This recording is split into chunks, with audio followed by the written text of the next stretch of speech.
Welcome to EV Hub Live, a live video podcast for public policy professionals working to advance transportation electrification. EV Hub Live is recorded live, so to tune in and ask questions or check the schedule, please visit atlasevhub.com/live. In this episode, we'll talk with Patty Monahan from the California Energy Commission and Phil Jones from the Alliance for Transportation Electrification about the role of utilities in advancing transportation electrification and where they see things headed in the near term. This episode will be co-hosted by our founder, Nick Nigro, and Kellen Schefter of the Edison Electric Institute. This episode is produced by Peter Benzoni and Connor Smith of Atlas Public Policy and features Nicole Lepre, an analyst at Atlas Public Policy.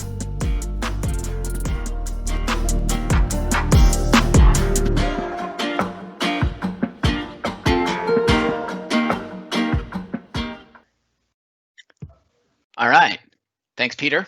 As always, welcome everybody to episode number 3. Very excited to have this conversation with you, and especially excited to be joined by my co-host, Kellen Schefter. So before we get into a little background from Nicole and our main discussion, I want to turn it right over to Kellen right now because he's got a bit of an announcement to make. Kellen. Hey, Nick, happy to be here. And I want to say happy National Drive Electric Week to everybody.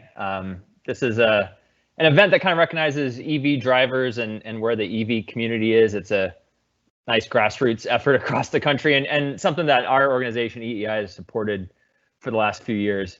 And in that spirit, we actually are making an announcement, actually just yesterday, issued a press release about our own internal fleet effort. So as you know, our member companies, the investor-owned electric companies, operate pretty large fleets themselves.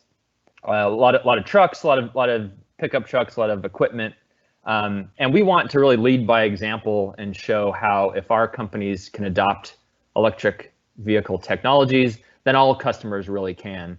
And so on Tuesday, we announced that about 70% of our members are actually making new individual fleet electrification commitments, new goals that they're setting. And when you kind of sum up those goals, it means our members are on track to electrify about a third of their fleet vehicles by 2030. And so I thought it was a helpful thing to point out, when we talk about electric company role, as we will today, one thing we don't talk about a lot is sort of that leadership by example role. And I think it's a really important one. And a lot of these vehicles that will be out in communities will be reducing emissions, which is a direct benefit, of course, to the people in those communities. But it's also a great rolling billboard opportunity. A lot of these trucks and vehicles are wrapped in cool, decals and things that show electric vehicle. But it's also a good learning opportunity that, electric companies can translate to their customers. If they can do this themselves, they can make it work for customers. So that was just one thing we wanted to plug. And so thanks for giving me that opportunity. We're really excited about it, and certainly can talk more if folks are interested. But back to you, Nick. Thanks. So one little side note for the audience, Kellen and I have been talking about this podcast to do it for years. So it's really great that we're actually pulling it off now. Yeah, and with video, Nick. This is impressive. Yeah. A video podcast. We're fully produced and everything. So we're going to turn it over to Nicole now in just a moment to give us a little background on our topics for the day, particularly around utility engagement and the big announcement from California that just happened. So, Nicole, give us some background. Thanks, Nick. I'll wait for the slide.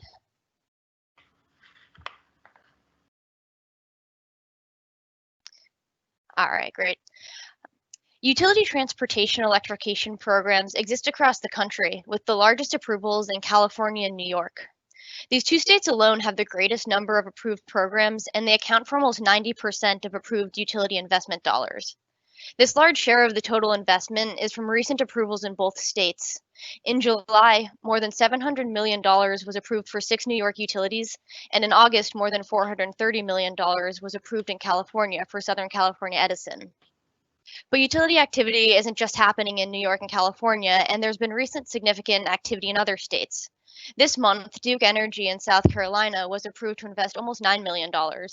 And in New Jersey, the Board of Public Utilities approved their straw proposal on electric vehicle infrastructure, which calls for the utilities to file programs by the end of February 2021. On other policy fronts, California Governor Gavin Newsom signed an executive order on September 23rd calling for 100% of new passenger vehicle sales in California to be zero-emission vehicles by 2035. And Peter, you can go to the next slide for this. What this means is that in 2035, while Californians will be able to keep driving any internal combustion engine vehicles they already own, and they'll be able to buy used internal combustion engine vehicles, they'll only be able to buy new cars if those cars are zero-emission vehicles. While other states, including California, have established electric vehicle sales targets in the past, this is the first commitment to a 100% target. This executive order comes shortly after California's adoption in June of the Advanced Clean Trucks Rule, which calls for 100% of truck sales in the state to be zero-emission vehicles by 2045. And back to you, Nick. Thanks a lot for that briefing, Nicole. I'm excited to have this discussion with two brilliant people in the transportation electrification space. Both Patty and Phil have a lot to share with you all about both of the things that Nicole just mentioned. But I'd like to start at a kind of high level with everyone, with you both, so that we can talk a little bit more about the context of utility engagement and being stewards of the public money. Patty is a commissioner at the California Energy Commission, and they control a lot of the funding that's going into electric vehicle transportation in the state. So, and Phil actually is a former commissioner in the state of Washington. So you both have been in that position of ensuring that we are good stewards of the public money. And so I'd love for you to start by giving some background on what do you see the utilities' role in transportation electrification? Patty, why don't we start with you? Thanks, Nick. Well, it's a pleasure to be here. And I would like to say, California's goals, let's just cogitate on that for a minute, because, we have goals around new passenger vehicle sales, but we also have goals around off-road equipment, electrifying all the off-road equipment that we can by 2035, and that's the existing fleet, not just the new fleet, and to have all heavy-duty vehicles be fully electric by 2045.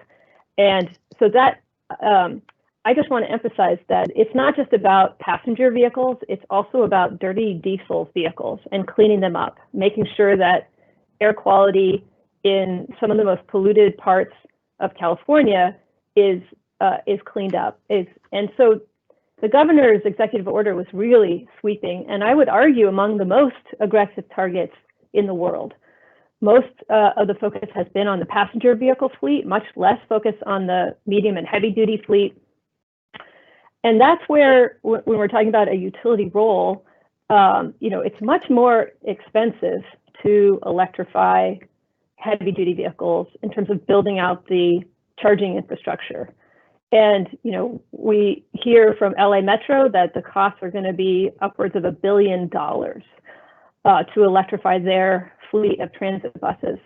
And so as California really looks to electrify everything in the transportation sector as much as we can, we also have to really think through what the utility role will be, what private industry is going to invest, and the role of public agencies like mine in supporting the costs of the build out. So in California, we're looking at a really important role for public investment, especially in the early days, to make sure that we have the infrastructure ready for the vehicles that are to come. My sense is that the utilities will continue into the future to play an important, critical role in terms of funding the investments that we're going to need to build out this ubiquitous charging infrastructure. And there's also a role for private industry as well to support some of the cost of this transition. And so as we move forward, we're really looking at this like three-part investment where eventually the public dollars will go away and the utility and the private dollars will be the sole funding source for infrastructure. We are not there yet. Phil, tell us about how to be a good steward of the public dollar here. Well, let me step back and put this in context. I think Patty talked about the three sources of funding, and that's a good way to think about this, but let me talk about why the utility role is important.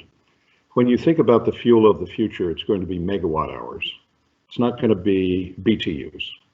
So as we electrify all of our transportation fleet, the fuel is going to be generated by electricity, either on the wholesale market or the retail market, and delivered to host sites, EV charging providers, and maybe utility-owned charging stations through the grid.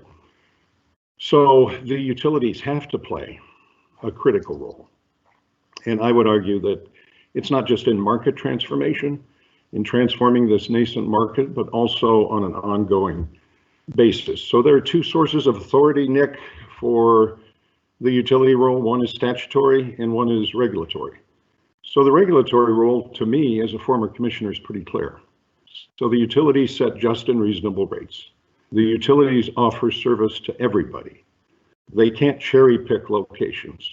So they have to offer services to low income, disadvantaged communities, BIPOC communities, rich communities, commercial. So that I think if we truly believe that climate is an urgent crisis and transportation electrification we need to accelerate, we really need to engage the full regulatory powers to set just and reasonable, what we call just and reasonable rates, fair rates for electricity or energy. The second source, of course, is statutory. So California passed SB 350. Colorado passed a bill 19077, Washington State. So a number of legislatures. My point is, if the legislature acts, they generally talk about things like widespread transportation electrification, service to all the use cases, and usually the utility is directed, subject to the commission's oversight, to file programs. So in those states that have statutory obligations, it's pretty clear, although the implementation of the law can be frustrating at times. Some of the people on this call know about that because commissions sometimes do not act timely, and I say that as a former commissioner and president of NARUC. But still, the commissions do have to act once a utility files and all the interveners engage in that rate case or the rulemaking. So those are kind of the two sources of authority, Nick, to set the table for this discussion, but I think it describes a pretty robust utility role. Mm-hmm.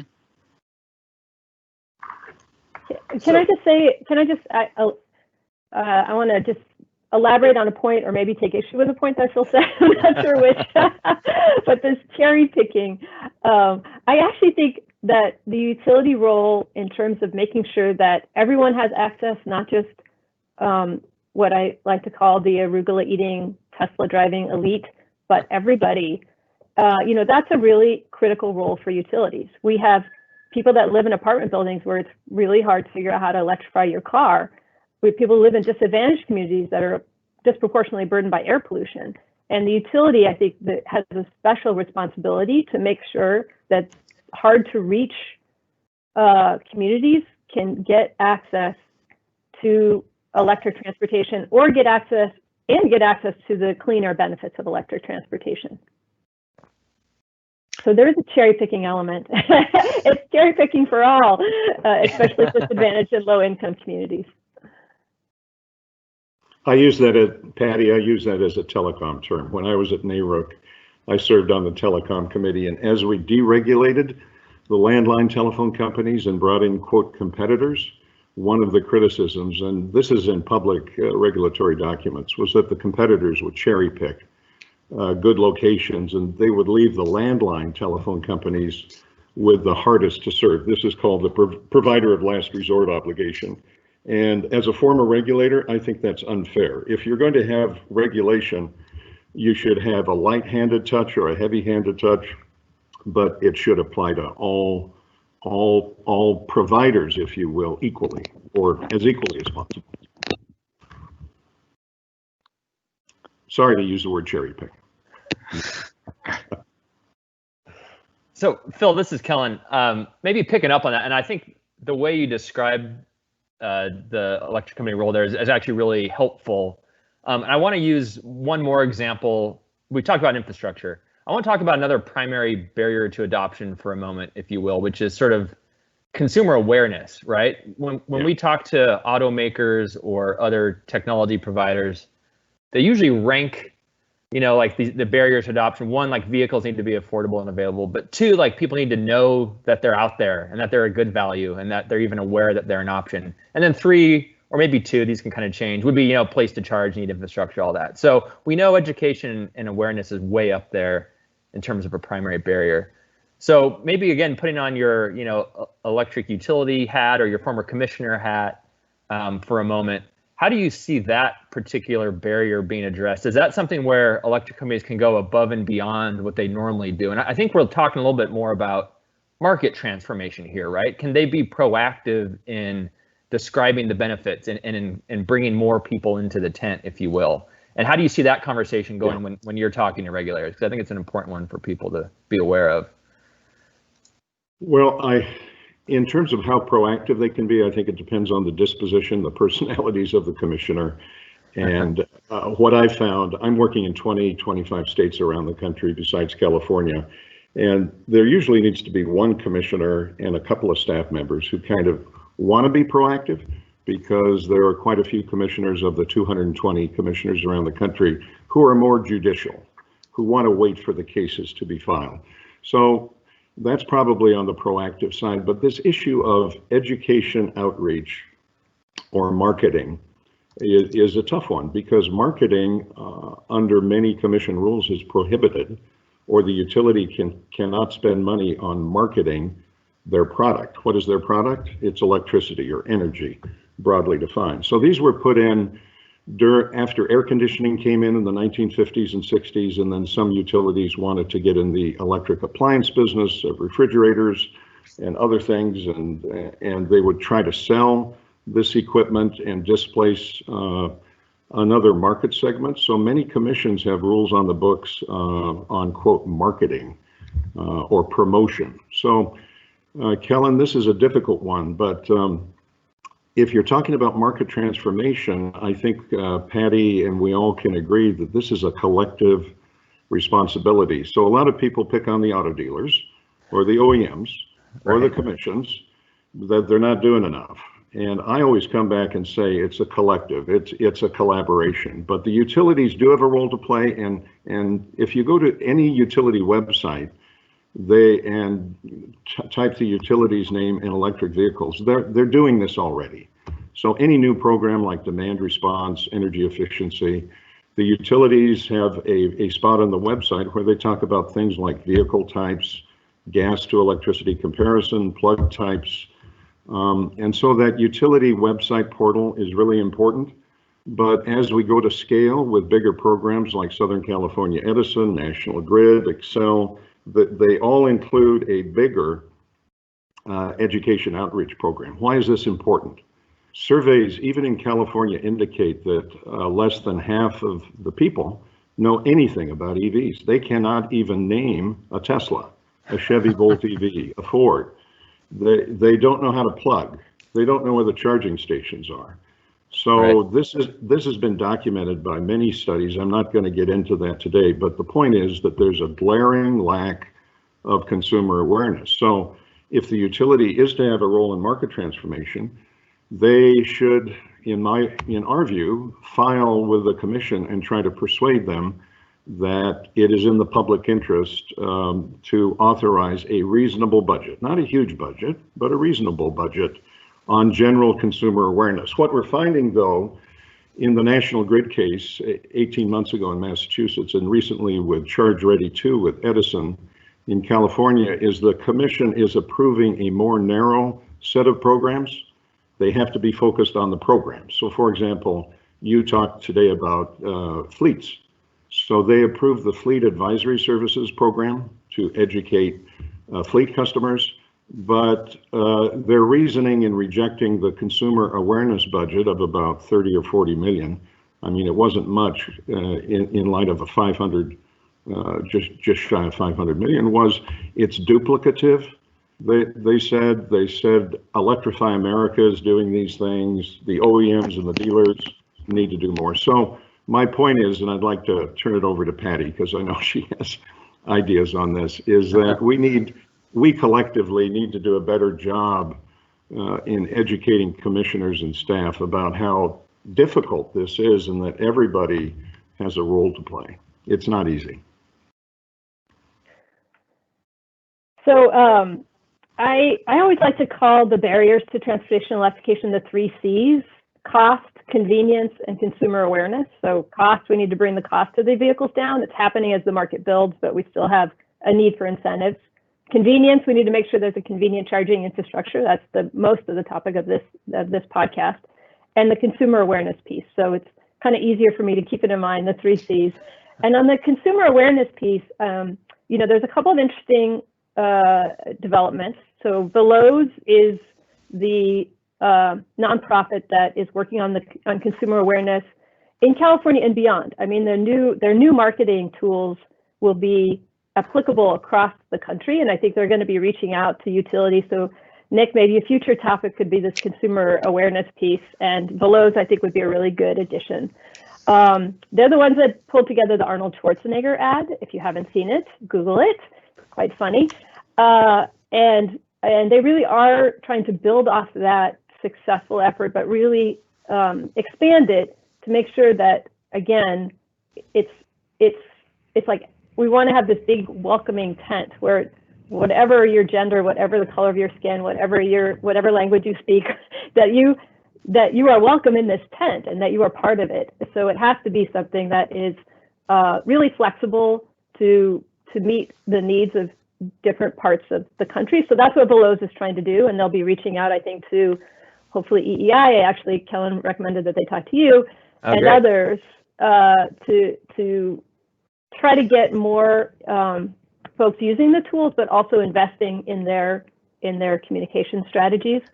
There's also a new effort, Drive Change, Drive Electric, which the Northeast States for Coordinated Air Use Management, not an easy thing to say, shortened to NESCOM, pulled together. And I'm not sure if they have utilities engaged.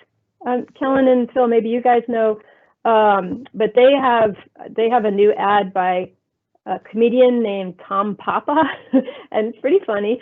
So they also are rolling that out this week in Drive Electric Week. So I think there is some, I would say more broad communications tools that may be useful for utilities. But I really do agree with Phil that the commissions don't understand. They were like, well, why aren't the car makers doing this? Why aren't right. and they're not cluing into the fact that the car makers just aren't on board fully on board with putting their mighty muscle towards educating consumers about electric transportation. And VW is one of the few mainstream automakers, I think, that is making a really, really deep commitment to electrification. But penetrating the average consumer is really hard.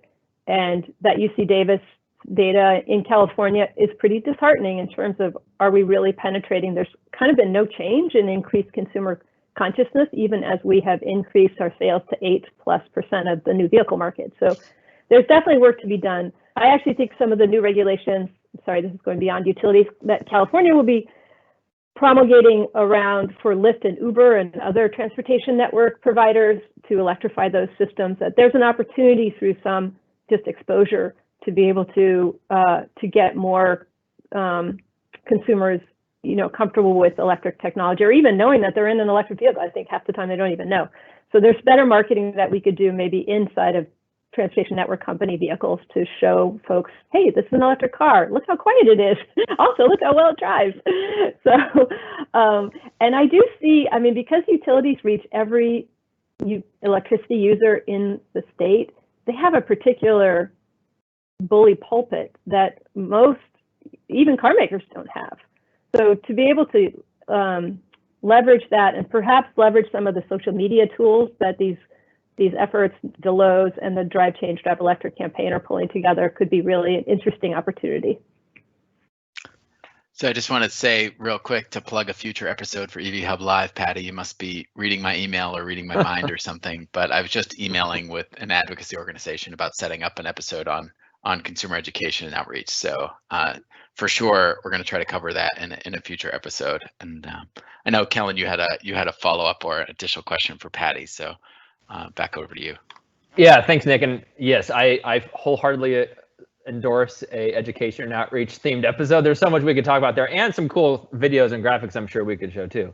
But yeah, Patty, I mean, maybe taking it a little higher level there, I really like your 3 C's concept there. And so thinking about where you sit in the Energy Commission and sort of the budget and the influence you all command, how do you think about where you should be placing your bets or which levers you should be pulling? Is it those 3 C's and then you kind of go after those, or how do you kind of think of your how you place your bets, I guess, is my question. And then I guess as follow-up, which you can get into now, which maybe is a little more challenging, is do you see that balance actually changing with COVID-19 and maybe state budgets being a little more stressed? Do you think electric companies maybe play a bigger role, or the automakers need to step up more? Do you see that kind of balance shifting just given where we're at today? But I know that's a big one, but curious your thoughts there.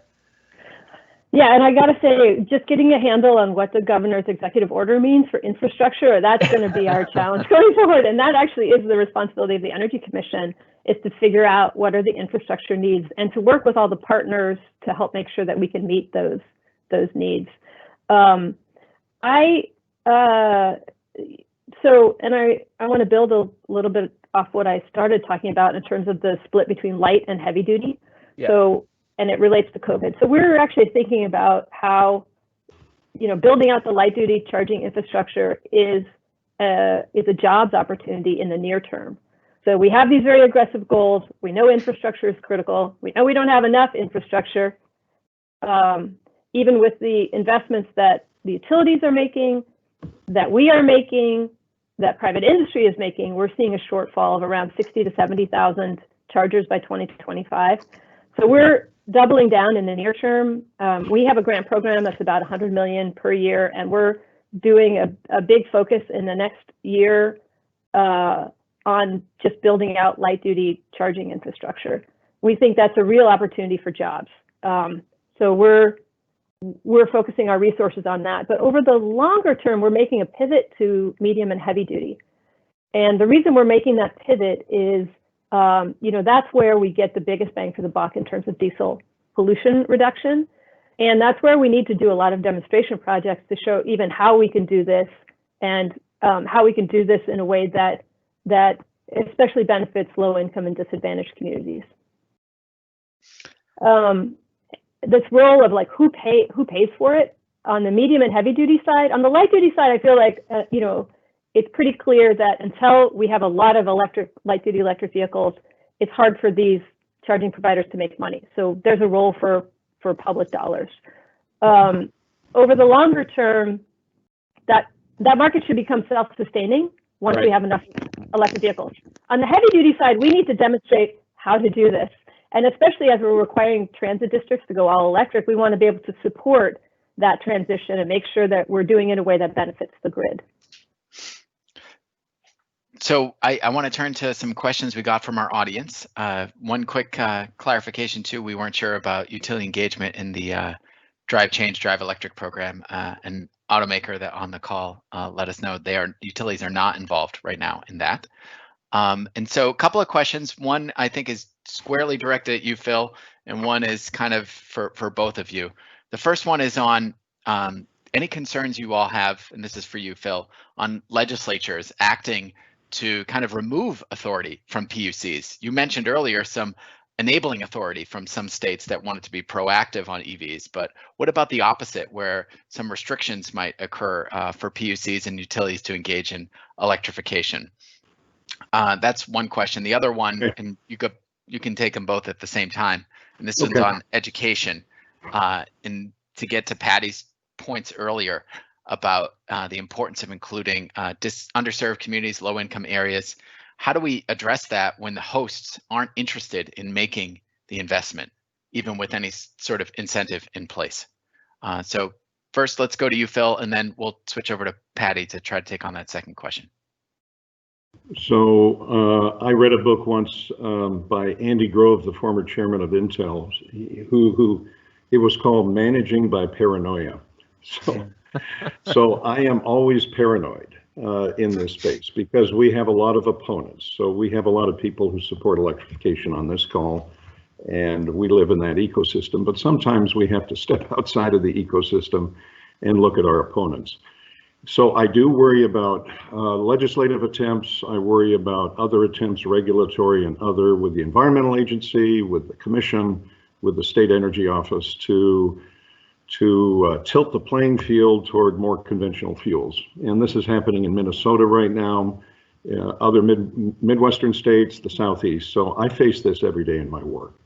But I really don't worry too much, at least right now, in terms of the landscape. When I'm looking at legislatures around the country, they're all coming to me and many stakeholders, perhaps folks on this call, saying, how do we make it easier? Or how do we enable utilities, stakeholders? How do we remove soft costs that local governments impose on charging infrastructure? So if you rank all those barriers, and there are quite a few: education and awareness, soft costs, utility interconnection policies, rate design, you can just list 10 barriers pretty quickly.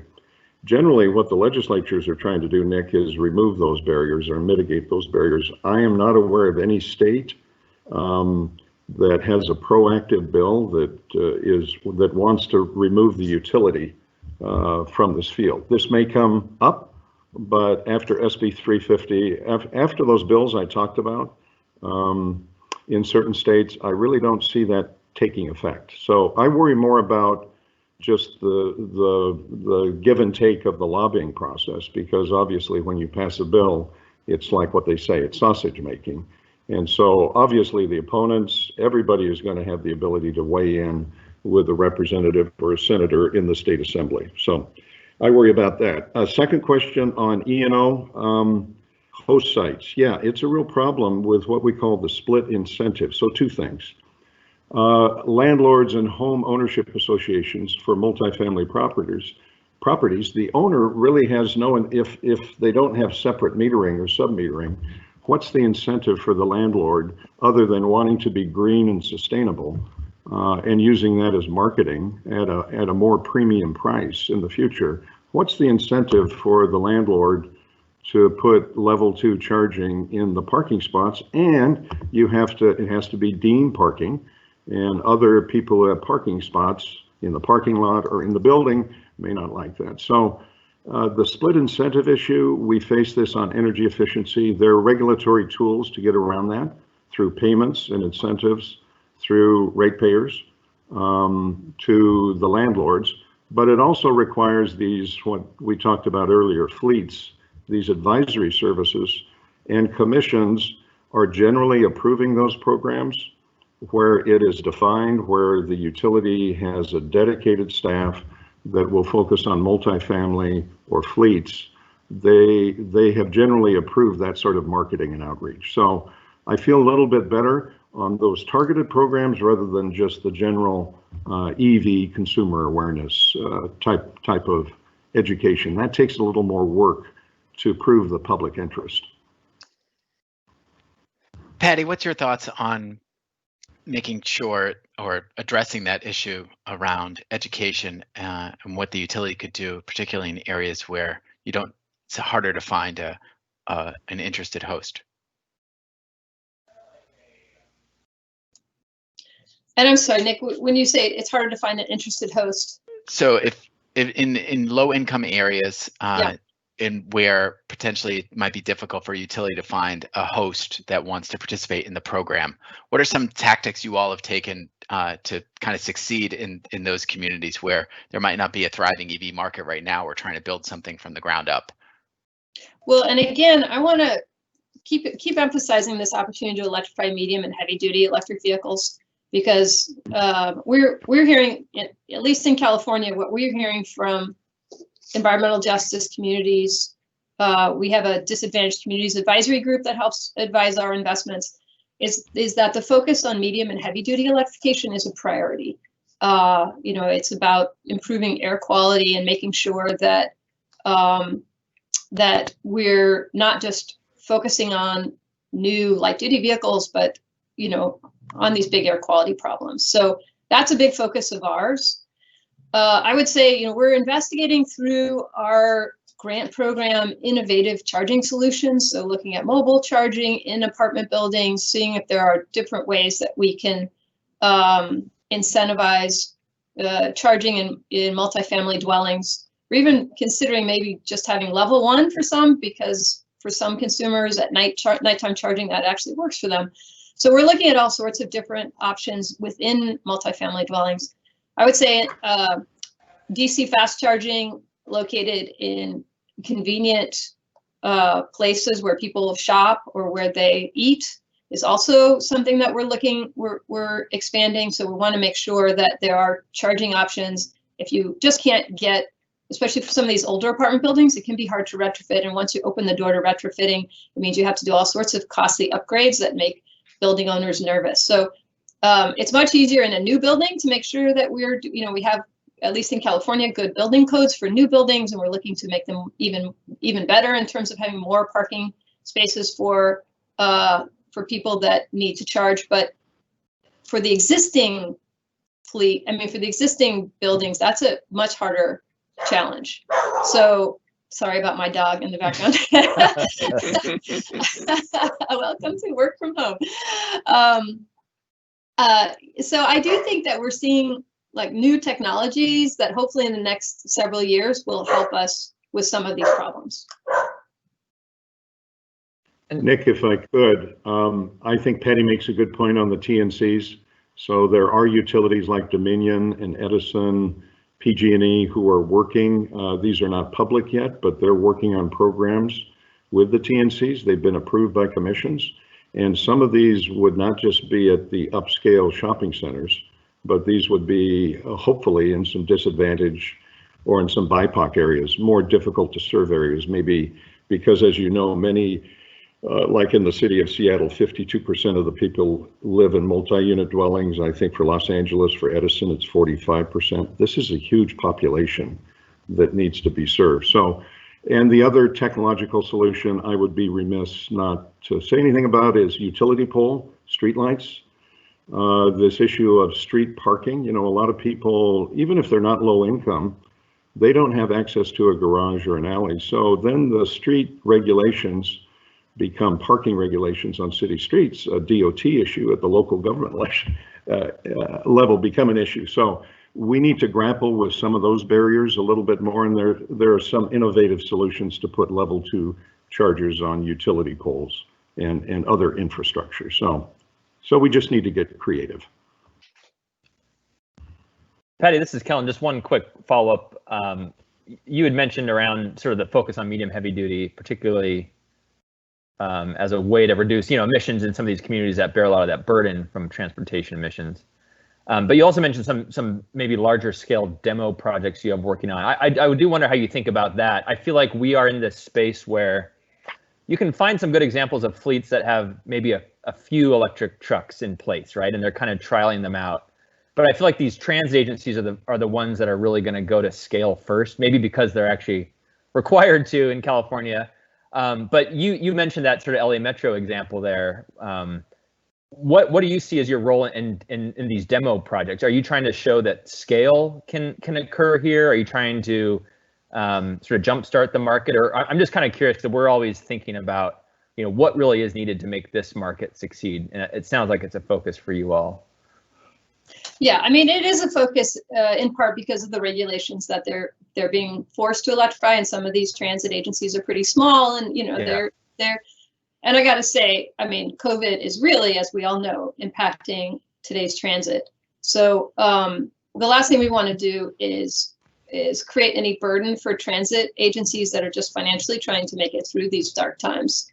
Right. And we want to be able to, if we do it right, it can save the transit districts money, right? This is actually a case where, because the fuel costs are so high, and if we price the electricity right, the charging happens right, you can demonstrate to the world, or at least to other transit agencies in California and beyond, that you can do this and still and actually thrive economically, because you don't have as much maintenance costs and you don't have as much fuel costs. So we need to be able to demonstrate that. It's one thing to say it on a podcast. It's another to like show the bottom line to transit districts. And actually, this is a live issue right now. We're trying to figure out, well, what kind of support do we want to provide? And we're thinking we definitely want to support small districts, but we may want to help the bigger ones too, to spread the money out a little bit more. This is a live. We haven't made a decision yet, Kellen, so I can't really say where we're going to land. But I will say that we're definitely going to support transit agencies being able to build out infrastructure, and this is both charging infrastructure, but also potentially fuel cell infrastructure. This is a case where, for some transit districts, battery electrics may not be the choice. They may want some of the flexibility of fuel cell electric vehicles. So we're going to be supporting both technologies. So speaking of tech, I want to do a wrap-up question with both of you about what we can expect in the near term. Patty's obviously done a good job laying out some of that with respect to medium and heavy duty. I also want to hear from her about going back to Nicole's slide on the announcement from the governor. And this is a huge deal. Make no mistake, 100% ZEV in such a short period for sales is going to be hard to reach, and we're going to need to do quite a lot in advance of that deadline in order to meet the commitment. So I'd love to hear from Patty about what you see your role as in meeting that goal, and from Phil, I'd love to know more about what you're thinking with regards to the utility role in meeting these kinds of goals, and how the utility can be a partner in defining and achieving goals like this in other states, not just in California. Well, we're on the hook in the governor's executive order to do an assessment every 2 years of the ZEV infrastructure needs to be able to meet the target. So we're going to work really closely with the Air Resources Board, who's going to have to develop the vehicle targets, and the Public Utilities Commission, who is going to be, of course, the one regulating the utilities to help make sure their investments are targeted towards meeting our goals.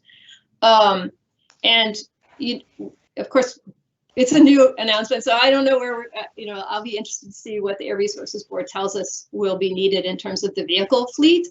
Currently we have a target of 1.5 million EVs by 2025 and 5 million by 2030. Those have to be adjusted upwards, and they have to be, broken out between light duty, off-road, that's a special challenge, and highway diesel powered trucks, medium and heavy duty trucks. So a lot of analysis yet to be done, and how we're going to figure out the right role of utilities vis-a-vis private industry, vis-a-vis the public dollars, I think is yet to be determined. Like I said, we do right now have a clean transportation program that provides $100 million per year for fuels and infrastructure. That program sunsets at the end of 2023, and then there's no more public dollars available. So a real question will be, will we need to reauthorize that program and to be able to support the build out of infrastructure? My guess is yes, we will, and we'll need that and more. But that the utility funds will be a really important, that's going to be critical going forward. And we're also thinking really carefully about vehicle grid integration, and how do we make sure we're building out the infrastructure to support V2G going forward. So vehicle to grid, how can we use vehicles not just, to make sure that we're capitalizing on the opportunity to use renewable energy that we're curtailing in the middle of the day. One of the facts I like to say is that for many months of the year, the amount of energy that we curtail in the state of California is sufficient to fuel all over 700,000 of our battery electric vehicles. So if we could just get the timing right, we could be running our vehicles on sunshine. And some of this is around pricing, that we have to actually incentivize not just nighttime charging, but daytime charging, and send those signals and make sure that we have the infrastructure for the vehicles to be able to capitalize on that and save the driver owners to save money by charging at the right time, and electricity users then benefit broadly from that as well. So we have like a lot of links between the regulatory pricing signals that the CPUC is governing to make sure that we can capitalize on this, but we're working a lot on this vehicle to grid and the Energy Commission has invested in over 200 school buses that have this capacity. And now we have to go to this next step of, well, okay, what does it mean? How do we work with the utility to make sure that they're giving school districts credit for drawing on the batteries during times when either we need it because it's a peak load, or we need it because the whole grid has gone down because of wildfires or power safety shutoffs. So lots of opportunity, I would say, on refining how we price electricity, how we ensure that vehicles become a distributed energy resource for the grid, and that we have the right economic signals to be able to capitalize on that opportunity. Phil. Yeah, for me, Nick, I agree with much of what Patty said. The curtailment of renewables is more of a CAISO. It's an ISO issue, and the energy imbalance market with the other Western states has really helped California. They've built so much so rapidly, and the duck curve, the ramping up and down has become so big that they can't manage it by themselves. So we need to have a broader footprint for markets and renewables. The EVs now are so small as a load that they really can't help in this ramping yet. But I would agree with Patty that we need to be planning for the future on VGI, not just V2G, but a whole range of vehicle to grid integration and technology solutions. So we are really focused on that from a utility perspective, working with vendors. The other thing is planning. We do not to plan for the future. So utilities are very good taking a long-term perspective as opposed to the other providers. They can take a 10, 15, 20-year perspective when they raise capital, equity and debt in markets to fund this new transportation electrification. Other companies can't do that. So that's one of the advantages of the regulated utilities, and then planning. So I really look forward to what the Energy Commission is going to do with this gap analysis or this plan for infrastructure in California. But generally, my position on planning is the utilities need to plan. It's the grid, they operate the grid. It's more of a bottoms-up approach. And so like in California Edison, San Diego Gas and Electric, PG&E, SMUD, LADWUP, they all have to do their own plans. These are 10, 20-year plans for transportation electrification. And some of these plans are required by statute, by the way, Colorado, Washington, and other states too. So what the state agency can do is both the use of that $100 million bucket of money that Patty talked about. That's very important to leverage, because after you plan, there are going to be some gaps. So how do you resolve those gaps? What does technology do? How can the utilities work among themselves and the charging providers? The third issue, besides medium heavy duty, we've talked enough about that today. That's a big priority for us. But the other problem or challenge we're going to face is, as we get to scale, is interoperability. So it's e-roaming on the front end, and it's compatibility of all these different networks on the back end. We are really in danger of creating a Wild West. It's already kind of a Wild West out there for the consumer that has to deal with different apps, different plug standards, all sorts of things. The charging providers are trying to do bilateral contracts to allow RFID cards to be used among themselves, but in my view, that's not a permanent solution. OCPI is an e-roaming standard that CARB has adopted in California for certain things by 2024. We tend to think a more protocol like that would be good. So those are some of the big trends, Nick, that utilities are looking at, all around the country. What a great way to close it out, huh? What nerdy acronyms. Thank you very much, Phil. This is exactly what we were hoping to get to in EV Hub Live. This is a podcast for the policy professional working on transportation electrification. It is not a 30,000 foot, what is an EV kind of podcast. So thank you for that, Phil, for sure. And we're just about at time. So let me thank our guests, Patty and Phil. Really appreciate you all's work in transportation electrification over the years. You're two real leaders, and I really appreciate you all joining us on the show. And special thanks to Kellen for co-hosting the show with me. I know we've been talking about this for a long time, so it's great to see it in action, and let's try to get another episode together soon. And of course, thanks to our producers Connor and Peter for pulling this off, and Nicole for laying the groundwork for a fabulous discussion. So that brings us to the end. Thanks everybody for your time, and stay tuned. The podcast will be online within a few days, and we'll be doing another episode likely later in October. Stay safe, everyone. Thank you. Thanks, everybody. Thanks, Nick. Cal.